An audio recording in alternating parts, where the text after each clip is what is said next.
ಬೆಳಗಾವಿನಲ್ಲಿ ಏನು ಮಹಿಳೆಯರ ಜೊತೆ ಏನು ನಡೆಸ್ಕೊಂಡಾರಲ್ಲ ಅದು ಹೀನ ಕೃತ. ಯಾಕಂದ್ರೆ ಅವ್ರ ಕಚೇರಿಯಲ್ಲಿ ತ್ರಿವರ್ಣ ಧ್ವಜ ಇದೆ. ಆ ಧ್ವಜ ತಳಗೆ ಇವ್ರು ಇಂಥ ಕೃತಿ ಮಾಡಿ ಲಜ್ಜೆಗಡಿ ಕೃತಿ ಮಾಡ್ತಾ ಇಡೀ ಕರ್ನಾಟಕದ ಅವಮಾನ ಮಾಡಿದ್ದಾರೆ. ಹಾಗೂ ಇವ್ರಿಗೆ ಸಿದ್ದರಾಮಯ್ಯ ಗೌರ್ಮೆಂಟ್ ಏನು ಸಸ್ಪೆಂಡ್ ಮಾಡಿದಾರಲ್ಲ ಅದಕ್ಕೆ ನಾವು ಒಪ್ಪಲ್ಲ. ಯಾಕಂದ್ರೆ ಅವ್ರಿಗೆ ಶಿಕ್ಷೆ ಒದಗಿಸ್ಕೊಡ್ಬೇಕಂದ್ರೆ ಅವ್ರಿಗೆ ನೌಕರಿಯಿಂದ ತೆಗಿಸ್ಬೇಕು. ಮತ್ತು ಇಂಥ ಕೃತಿಗಳು ಯಾಕಂದ್ರೆ ಮಹಿಳೆಯರು ಯಾರು ಪೊಲೀಸ್ ಡಿಪಾರ್ಟ್ಮೆಂಟ್ ಕಡೆ ಹೋಗ್ತಲ್ಲ, ರಕ್ಷಣೆ ಬೇಡ್ಲಿಕ್ಕೆ ಹೋಗ್ತಾರೆ. ಮತ್ತು ರಕ್ಷಣೆ ಬೇಡ್ಲಿಕ್ಕೆ ಹೋಗಿದ ಮೇಲೆ ಇಂಥ ಕೃತಿ ಅವ್ರು ನಡೆಸ್ತಾ ಇದ್ದಾರಂದ್ರೆ ಇಡೀ ಕರ್ನಾಟಕ ರಾಜ್ಯಕ್ಕೆ ಅವಮಾನ. ಹಾಗೂ ಅವಮಾನ ಮಾಡ್ತಾ ಇವರು ತಮ್ಮ ನೀತಿಗಡೆ ಸರ್ಕಾರ ಆಗಿದೆ. ಯಾಕಂದರೆ ಇವ್ರಿಗೆ ಪ್ರೊಟೆಕ್ಷನನ್ನು ಸಿಕ್ಕಿದೆ. ರಾಮರಾವ್ಗೆ ಮೊದಲಿಂದ ಕೃತಿ ಇತಿಹಾಸ ನೋಡಿದ್ದಂದ್ರೆ ಅವರು ಸ್ಟೆಪ್ ಮಗಳು ಏನಿದಾರಲ್ಲ ಅವ್ರಿಗೂ ಅಂದ್ರೆ ಜೈಲಿನಲ್ಲಿ ಇದ್ದಾರೆ. ಸೊ ಇಂಥ ಕೃತಿಗೆ ಅವರು ಸಾಕಷ್ಟು ಬೆಂಬಲ ನೀಡ್ತಾ ಇವರು ಇಂಥ ಕೃತ ಮಾಡ್ತಾ ಮತ್ತು ಪರಮೇಶ್ವರ್ ಅವ್ರ ಜೊತೆ ಅವ್ರದ್ದು ಸಾಕಷ್ಟು ಹೊಂದಾಣಿಕೆ ಇರೋದ್ರಿಂದ, ಸಾಕಷ್ಟು ಆತ್ಮೀಯತೆ ಇರೋದ್ರಿಂದ ಪರಮೇಶ್ವರ್ ಅವ್ರಿಗೂ ಈ ಪ್ರಶ್ನೆ ಬಂದಿದೆ. ಬರೀ ಸಸ್ಪೆಂಡ್ ಮಾಡಬೇಡ್ರಿ, ಅವ್ರಿಗೆ ನೌಕರಿಯಿಂದ ತೆಗಿಸ್ಬೇಡ್ರಿ. ಮತ್ತು ಅವ್ರಿಗೇನು ಪೆನ್ಷನ್ ಏನು ನೌಕರಿದ ಆದಮೇಲೆ, ಯಾಕಂದ್ರೆ ಬರೀ 4 ತಿಂಗಳಿದೆ ಅವ್ರದ್ದು ನೌಕರಿ, ಅದನ್ನು ಕ್ಯಾನ್ಸಲ್ ಮಾಡ್ತಾ ಅವ್ರಿಗೆ ಶಿಕ್ಷೆ ಒದಗಿಸ್ರಿ. ಯಾಕಂದ್ರೆ ಇಂಥ ಕೃತಿ ಆಮೇಲೆ ಯಾವುದೋ ಪೊಲೀಸ್ ಡಿಪಾರ್ಟ್ಮೆಂಟ್ ಅವ್ರಲ್ಲಿ ಮಾಡ್ಲಿಕ್ಕೆ ಹೋಗಬಾರ್ದು. ಹಾಗೂ ಮಹಿಳೆಯರಿಗೆ ರಕ್ಷಣೆ ಕೊಡಬೇಕು.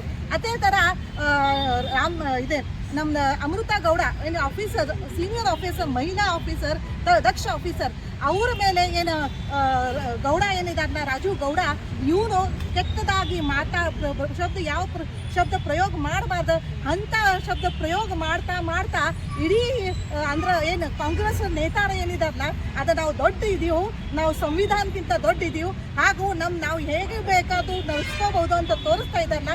ನಾವು ಈ ಕಾಂಗ್ರೆಸ್ ಸರ್ಕಾರಕ್ಕೆ, ನೀತಿಗಡಿ ಸರ್ಕಾರಕ್ಕೆ ತೀವ್ರವಾಗಿ ಭಾರತೀಯ ಜನತಾ ಪಾರ್ಟಿ ಮಹಿಳಾ ಮೋರ್ಚಾ ಅಧ್ಯಕ್ಷ ನೈನಾ ಬಸ್ಮೆ ಹಾಗೂ ನಮ್ಮ ಮಹಿಳಾ ಮೋರ್ಚಾ ರಾಜ್ಯ ಕಾರ್ಯದರ್ಶಿ ಸೋನಾಲಿ ಸರ್ನಬೌರ್ ಹಾಗೂ ಲೀನಾ ಟೋಪನವರ್ ಹಾಗೂ ಕಲ್ಪನಾ ಇಡ್ಗಿ ಅವರೆಲ್ಲರ ನೇತೃತ್ವದಲ್ಲಿ ಈಗ ಖಂಡನೆ ಮಾಡ್ತಾ ಇದ್ದೀವಿ.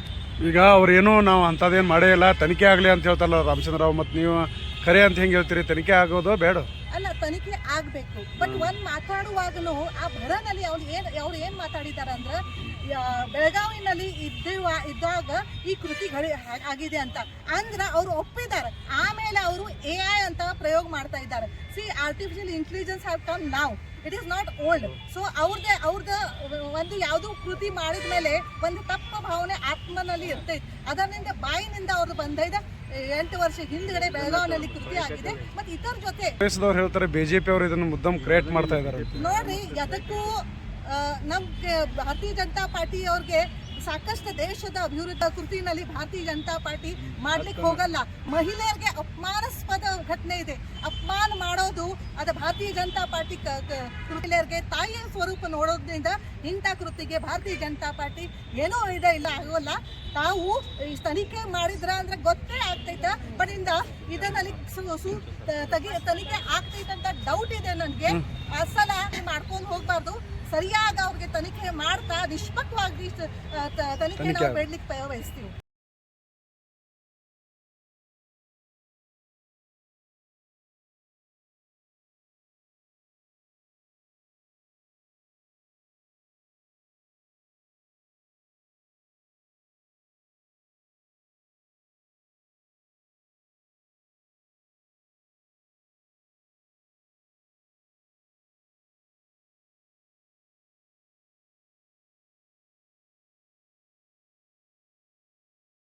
ಇದನ್ನಲ್ಲಿ ಇರಲಿ, ಯಾವುದೋ ಪುರುಷ ಇರಲಿ, ಇಂಥ ಕೃತಿ ಮಾಡಿದಂದ್ರೆ ಶಿಕ್ಷೆ ಒದಗಿಸಬೇಕು ಅಂತ ನಾವು ಹೇಳಲಿಕ್ಕೆ ಬಯಸ್ತೀವಿ. ಯಾಕಂದ್ರೆ ಭಾರತೀಯ ಜನತಾ ಪಾರ್ಟಿ ಒಂದೇ ಹೇಳಲಿಕ್ಕೆ ಬಯಸ್ತೀನಿ, ಭಾರತೀಯ ಜನತಾ ಪಾರ್ಟಿ ಮಹಿಳೆಯರಿಗಾಗಿ ಅಂತ ಸ್ವರೂಪದಲ್ಲಿ ನಾವು ನೋಡಿ. ಮತ್ತೆ ಯಾರ ಪಬ್ಲಿಕ್ನ ಬರ್ತಾ ಇಲ್ಲ, BJP ಪಕ್ಷದರಷ್ಟೇ ಇದ್ರ ವಿರೋಧ ಮಾಡ್ಕೊಂಡ್ ಬರ್ತಾ ಇದಾರಲ್ಲ, ಪಬ್ಲಿಕ್ ಇದ್ರ ಬಗ್ಗೆ ಯಾಕೆ ಧ್ವನಿ ಎತ್ತಾ ಇಲ್ಲ? ಇನ್ನೊಂದು ಮಾತಿದೆ, ಪಬ್ಲಿಕ್ ಬರ್ತಾ ಹೇಳಿ ಭಾರತೀಯ ಜನತಾ ಪಾರ್ಟಿ ನಿಮ್ ಜೊತೆನ ಅಲ್ಲ. ನೋಡ್ರಿ, ಒಂದ್ ಹೇಳ್ತೀವಿ, ಭಾರತೀಯ ಜನತಾ ಪಾರ್ಟಿ ವಿಪಕ್ಷ ಅನ್ನೋದು ಏನ್ ಕೆಲಸ.